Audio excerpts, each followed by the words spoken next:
towering demons, gigantic serpents, red-eyed boars and buffaloes, and lions with knife-like teeth seem to surround the practitioner. With terrifying intensity, they roar, threaten, create chaos, and launch attacks.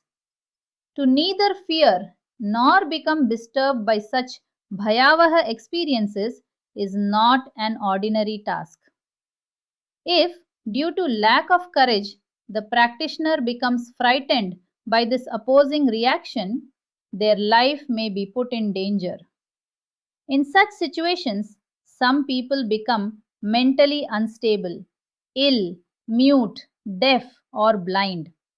Some even lose their lives. On this path, only those with a brave and fearless nature attain success.